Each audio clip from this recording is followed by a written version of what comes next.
Dans cette position, je peux tourner à gauche. Réponse A. Je dois céder le passage. Réponse B. Je suis obligé de prendre la voie de droite. Réponse C.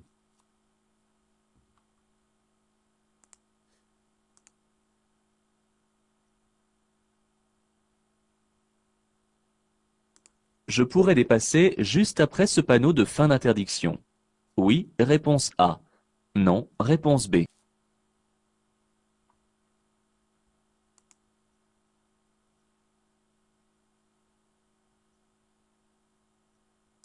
Je peux dépasser ce cycliste. Oui, réponse A. Non, réponse B.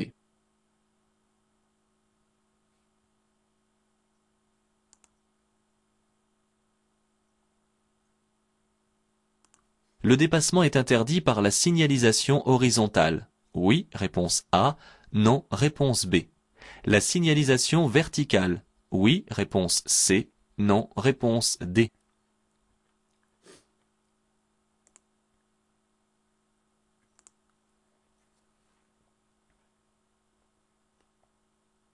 Le créneau de dépassement est à 25 km. Oui, réponse A.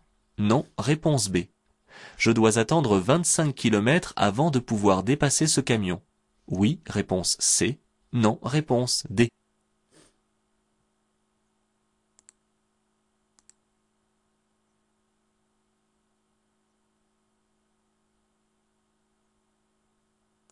Pour pouvoir me rabattre après avoir dépassé, je dois voir l'avant du camion dans le rétroviseur intérieur. Oui, réponse A. Non, réponse B.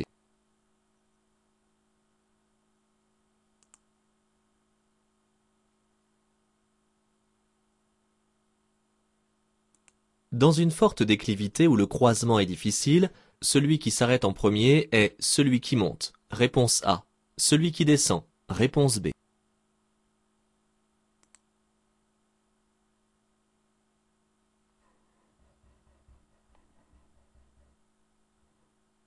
Ce véhicule a ralenti son allure.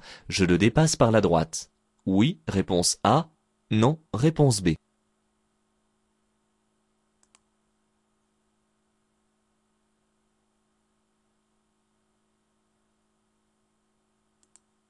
Je dois avoir dans mon véhicule autant de gilets de sécurité que de passagers. Oui, réponse A. Non, réponse B.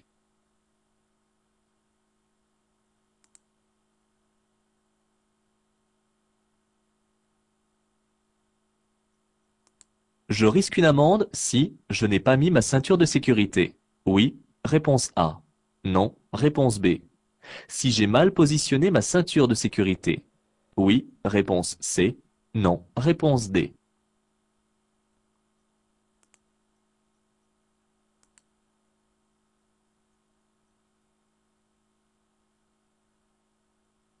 Je suis bien placé. Réponse A. Je dois serrer ma droite. Réponse B.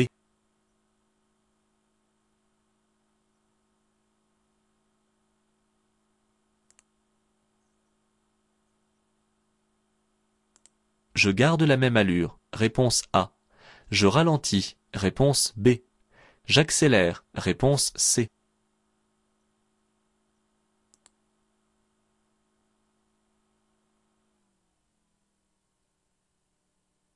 J'aurais dû sortir ici. Je peux encore le faire si personne n'est déjà engagé. Oui, réponse A. Non, réponse B.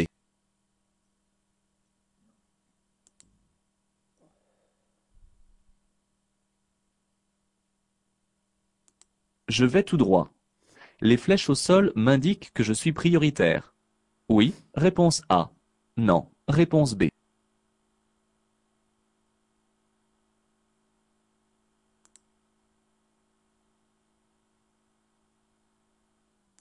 Dans cette situation, je passe. Réponse A. Je m'arrête. Réponse B.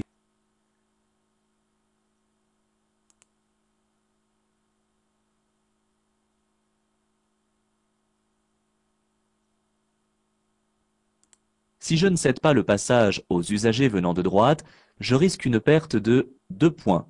Réponse A. 4 points. Réponse B. 6 points. Réponse C.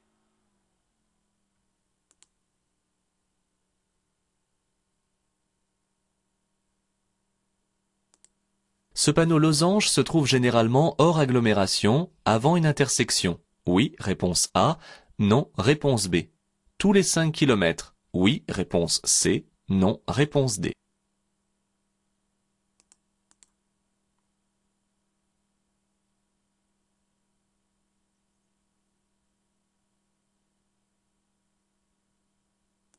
Je ralentis. Réponse A. Je passe. Réponse B. Je m'arrête. Réponse C.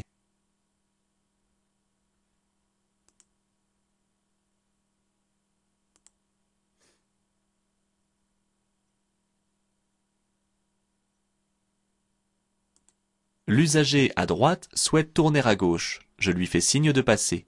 Oui, réponse A. Non, réponse B.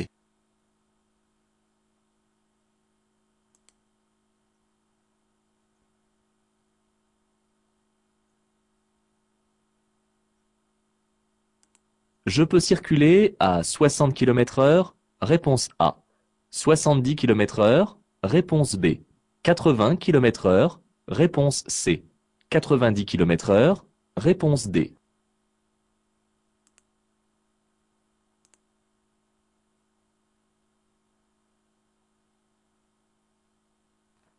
À 150 mètres, je pourrais rencontrer des feux tricolores temporaires. Oui, réponse A. Non, réponse B. Des piquets mobiles. Oui, réponse C. Non, réponse D.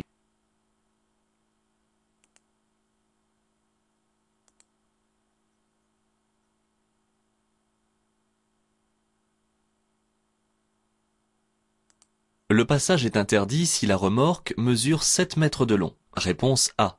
Mesure 2 mètres de large. Réponse B. Pèse plus de 250 kg. Réponse C.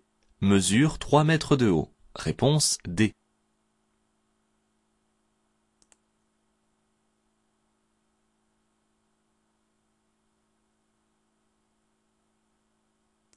Les panneaux annoncent la suppression de la voie de droite. Oui, réponse A. Non, réponse B. La réduction à une seule voie de la chaussée. Oui, réponse C. Non, réponse D.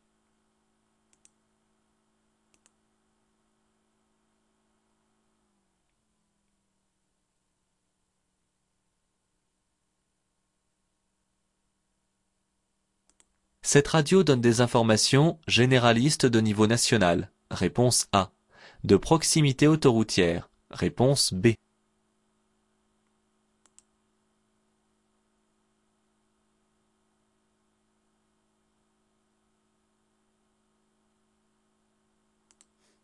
Je conduis un cyclomoteur.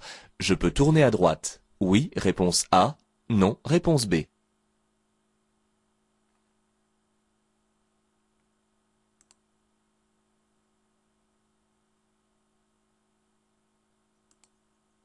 Cette signalisation est une simple indication. Oui, réponse A. Non, réponse B. Les piétons peuvent circuler sur la chaussée. Oui, réponse C. Non, réponse D.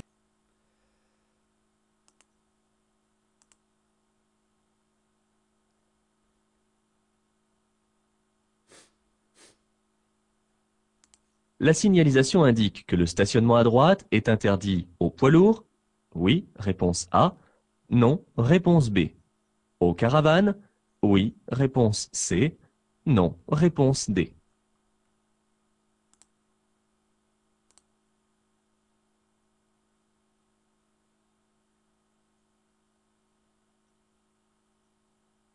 Je pourrais gêner les autres usagers si je stationne avant le passage pour piétons. Oui, réponse A. Non, réponse B. Juste après le passage pour piétons. Oui, réponse C. Non, réponse D.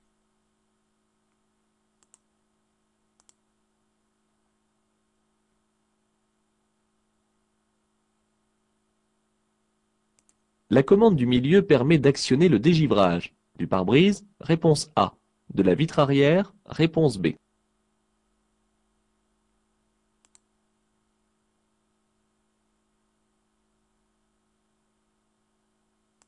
Ce véhicule est équipé d'un compteur de vitesse. Oui, réponse A. Non, réponse B. D'un compte-tour. Oui, réponse C. Non, réponse D.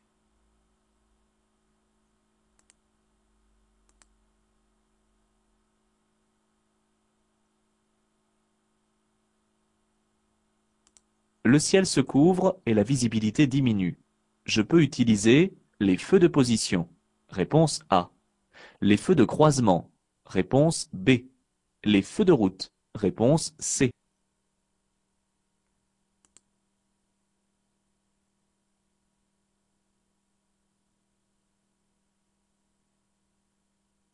Le GPL est le plus écologique des carburants. Oui, réponse A. Non, réponse B.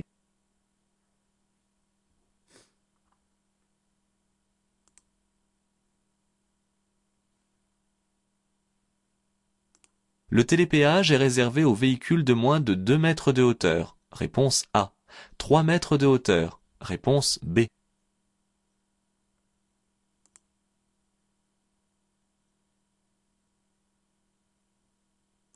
Le véhicule vert circule en feu de croisement. Oui, réponse A. Non, réponse B. Le conducteur risque une amende. Oui, réponse C. Non, réponse D.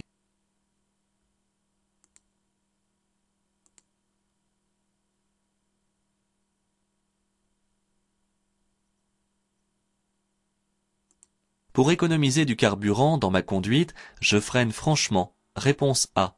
Je décélère doucement. Réponse B. J'accélère franchement. Réponse C. Je régule ma vitesse. Réponse D.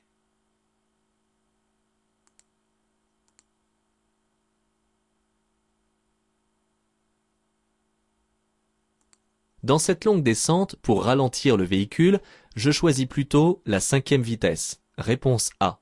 La 4e vitesse. Réponse B. La 3e vitesse. Réponse C.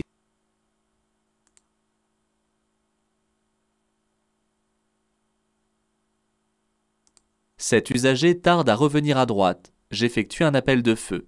Oui, réponse A. Non, réponse B. Je dépasse par la droite. Oui, réponse C. Non, réponse D.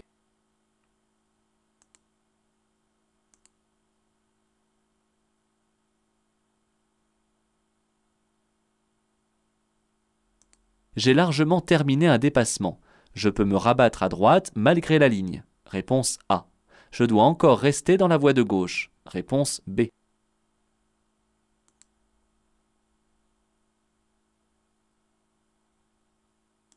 Sur l'accotement juste à droite, je peux m'arrêter.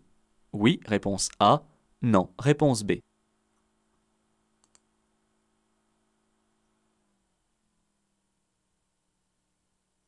En cas de dérapage, je dois garder le regard vers l'échappatoire. Oui, réponse A. Non, réponse B. Freiner plus fort. Oui, réponse C. Non, réponse D.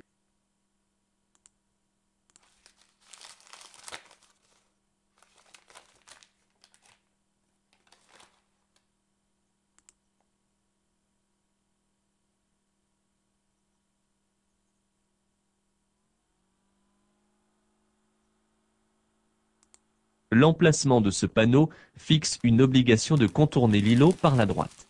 Cette intersection est aménagée avec une voie centrale de stockage pour tourner à gauche. Je suis bien placé pour tourner à gauche et je passerai derrière les véhicules arrivant en face. Malgré la présence de ce panneau, la ligne de dissuasion, plus le manque de visibilité lié au prochain virage, interdisent le dépassement des véhicules autres que ceux à allure très lente. Je ne dépasse pas.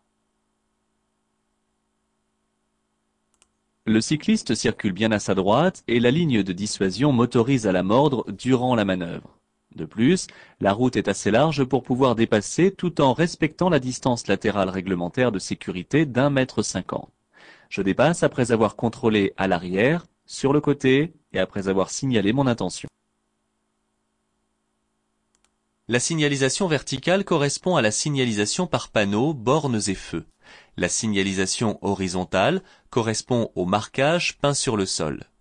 Ici, le dépassement est doublement interdit par le panneau de prescription mobile et par la ligne continue. Ce panneau indique un créneau de dépassement à 25 km. Il est probable que la route se sépare alors en 2 chaussées à sens unique, mais ce n'est pas certain. Au regard de la distance indiquée sur le panneau saut et du marquage au sol dans cette région montagneuse, il s'adresse surtout aux poids lourds. En effet, la ligne mixte ne m'interdit pas de dépasser sur ce tronçon. Afin de terminer le dépassement en toute sécurité, j'ai l'obligation de laisser 2 secondes de distance de sécurité lorsque je serai rabattu à droite. Cela correspond à la vision de l'avant du camion dans le rétroviseur intérieur. La première règle à appliquer dans une forte déclivité est de s'arrêter si le croisement est difficile. Le premier qui doit s'arrêter, c'est celui qui descend, car il est plus facile pour lui de repartir. Il doit aussi serrer à droite afin de faciliter le passage à celui qui monte. Je ne suis pas encore arrivé au niveau de la station de péage de l'autoroute. Si cet usager ralentit, je serai bien inspiré d'en faire de même plutôt que de le dépasser. De toute manière, il est interdit de le dépasser par la droite. Il est effectivement obligatoire de posséder, à l'intérieur du véhicule, au moins un gilet de sécurité. Il n'est pas obligatoire d'en posséder autant que de passagers, mais il est toujours conseillé d'en disposer plusieurs dans l'habitacle. En sortant du véhicule, en cas de panne, vos passagers seront ainsi plus en sécurité, surtout la nuit. Attention lors d'un voyage à l'étranger, car certains pays imposent effectivement un gilet par passager.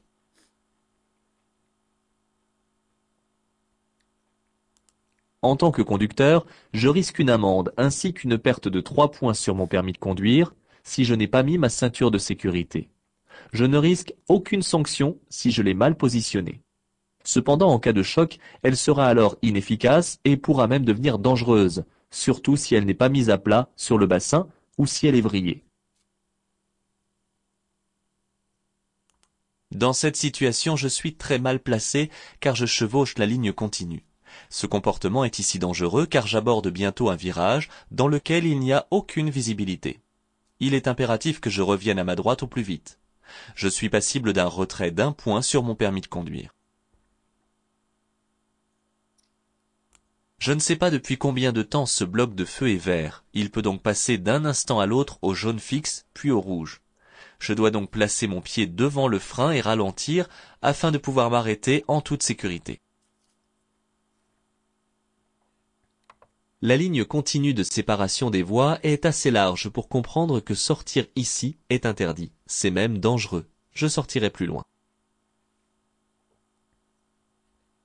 En aucun cas les flèches au sol ne donnent un quelconque droit de passage. La visibilité n'est pas très bonne ici, aussi je regarde derrière moi, je ralentis, et j'approche de l'intersection, le pied au-dessus du frein.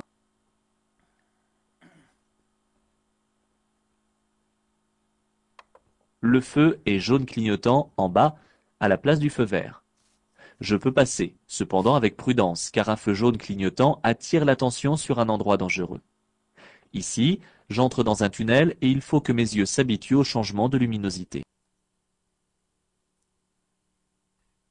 Lorsque 2 conducteurs abordent une intersection par des routes différentes, le conducteur venant par la gauche est tenu de céder le passage à l'autre conducteur. En cas de non-respect de cette règle, je risque une amende de 4e classe, une suspension de mon permis de conduire, ainsi qu'une perte de 4 points. Hors agglomération, le panneau de caractère prioritaire d'une route est placé après une intersection, afin d'informer les usagers qui rejoignent cette voie. Il est ensuite rappelé tous les 5 km s'il n'y a pas eu de nouvelle intersection. Ce véhicule de police assure la protection des pompiers en intervention. Dans cette situation, l'agent est de dos, mais il n'a pas la position typique qui impose l'arrêt. Je ralentis et je passe. L'usager sort d'un espace privé? Bien vu, car en effet je dois chercher dans l'environnement les indices qui vont guider mon comportement. Mais est-ce une raison pour lui bloquer le passage? Il risque d'attendre longtemps si personne ne lui fait signe de passer. Je suis en effet bloqué en circulation par un bouchon. Je vais donc rester où je suis afin de lui permettre de s'insérer dans le trafic. Le panneau d'interdiction indique une vitesse limitée à 70 km/h. Je peux donc rouler moins vite que la vitesse indiquée, soit 60 km/h si je le désire. Cela dit, il ne faut pas non plus devenir une gêne pour les autres usagers en circulant à une allure anormalement réduite. J'arrive dans une zone de travaux où l'on m'indique que la circulation sera alternée. À 150 mètres, je pourrais donc rencontrer soit des feux tricolores temporaires, soit un technicien tenant un piquet mobile pour régler l'ordre de passage.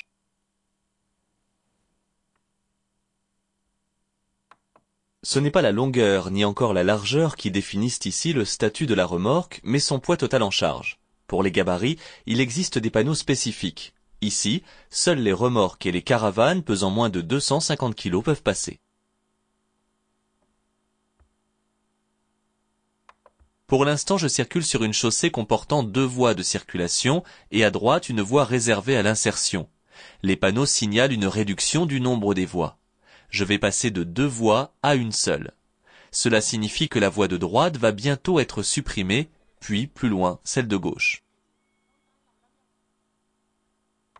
Cette radio, dont la zone de diffusion est limitée au ruban autoroutier, donne des informations sur les travaux, les incidents ou accidents en cours dans le secteur sur lequel je circule. L'écoute sur le trajet est assurée sur une seule et même fréquence.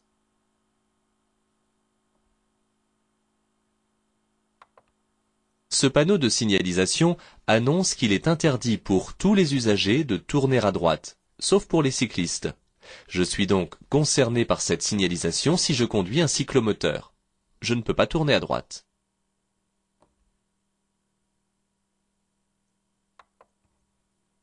Ce panneau rond sur fond bleu correspond à une signalisation d'obligation et non à une simple indication. Cela signifie ici que les piétons doivent circuler sur l'espace qui leur est réservé. En aucun cas, ils ne sont autorisés à circuler sur la chaussée. C'est un endroit où le passage est trop étroit pour qu'une cohabitation puisse exister entre des véhicules à moteur et des usagers fragiles. Les panneaux sont des interdictions de passage sur cette route pour les 2 catégories de véhicules. Par conséquent, ils ne peuvent pas effectivement se rendre dans l'espace à droite, mais ce n'est pas la signification des panneaux. L'arrêt et le stationnement sur un passage pour piétons sont interdits. Je peux donc stationner avant ou après ce passage pour piétons. Cependant, en stationnant ainsi, je suis en plein carrefour et je cache la visibilité. Je ne peux donc pas stationner dans ce secteur. En appuyant sur cette commande, j'actionnerai le dégivrage de la vitre arrière. Parfois, celle-ci permet également, quand le véhicule en est équipé, de dégivrer les rétroviseurs électriques. Pour arrêter le désembeuage, il suffit d'appuyer à nouveau sur la commande. L'arrêt est parfois automatique, car cette fonction consomme beaucoup d'énergie. Le bouton de dégivrage du pare-brise est sensiblement différent. Tous les véhicules sont obligatoirement équipés d'un compteur de vitesse. C'est le cadran rond de droite. Le compte-tours, quant à lui, n'est pas obligatoire, mais il équipe ce véhicule. C'est le cadran rond de gauche.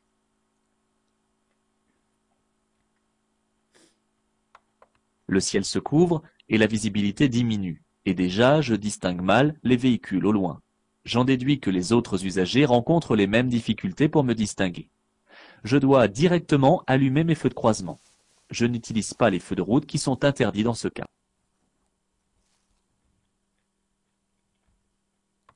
Le carburant GPL ne s'utilise que sur les véhicules équipés. Il est actuellement le plus économique et le moins polluant des carburants proposés sur le marché, du fait qu'il n'y a pas de rejet de particules métalliques et peu de gaz carbonique. Le télépéage, plus connu sous le nom de Liberté, est réservé aux véhicules de catégorie 1, c'est-à-dire aux véhicules de moins de 2 mètres de hauteur. Le système repose sur un badge électronique collé sur le pare-brise et qui permet de passer les péages au pas. Une voie leur est réservée. Il neige et la visibilité est réduite. Pour être mieux perçu par les autres conducteurs, il est obligatoire d'allumer les feux de croisement. Mais les feux de brouillard avant peuvent les remplacer ou les compléter par temps de chute de neige. Le conducteur en face a seulement allumé ses feux de brouillard avant, il est en règle et cela suffit dans ce cas de figure.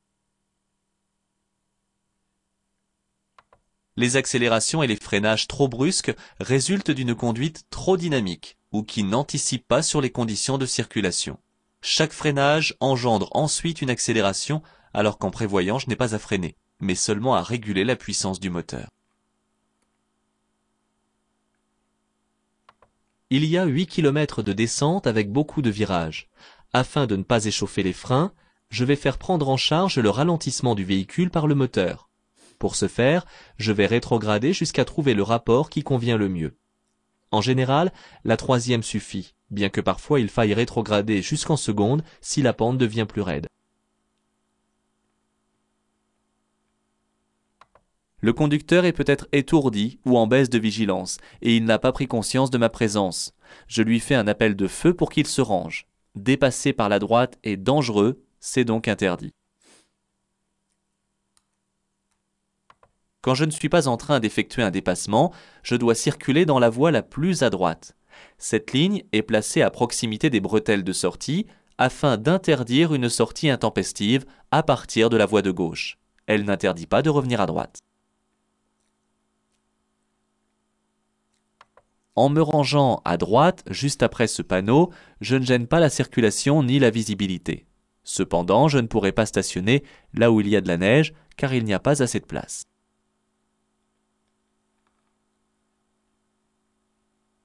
Lorsque je pars en glissade, je dois toujours maintenir mon regard vers une échappatoire où mon véhicule tendra à se diriger.